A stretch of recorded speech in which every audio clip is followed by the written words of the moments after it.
How did your community punish you for growing up?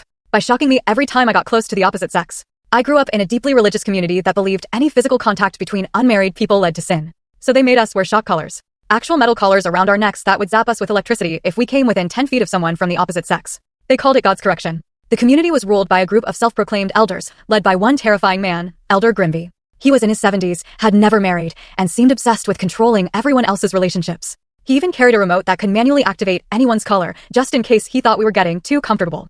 Physical attraction is the devil's gateway drug, he'd preach during our daily sermons. I've watched teenage hormones turn pure children into writhing animals who deserve nothing but electric salvation. When I turned 16, they held a full ceremony to fit me with my own collar. People gathered like it was a holy event. Elder Grimby locked the cold metal around my neck and announced, "This collar will deliver God's righteous correction when you get too close to temptation. The closer you are, the stronger the shock." He demonstrated by having my friend walk toward me. At 8 feet, the collar zapped me so hard I collapsed, screaming. "Beautiful," Elder Grimby whispered, licking his lips. Nothing sounds sweeter than a young sinner learning the price of disobedience. I knew it would be bad.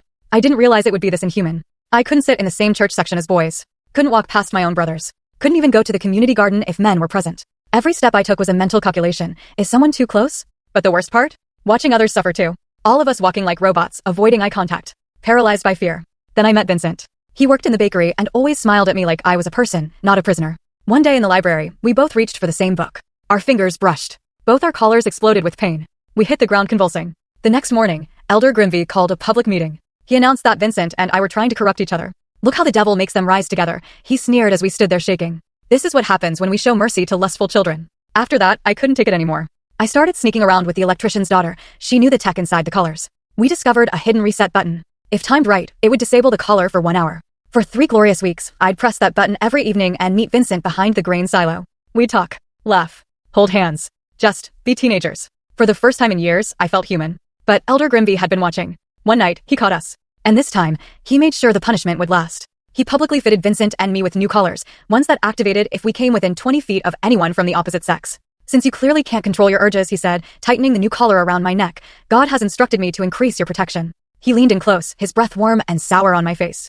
"I'm going to enjoy watching you scream every time a boy even looks at you, you filthy little Jezebel."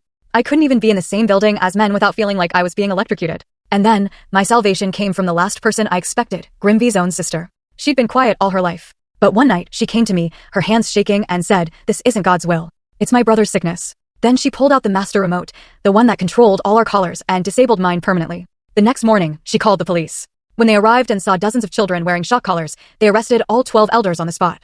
Child abuse.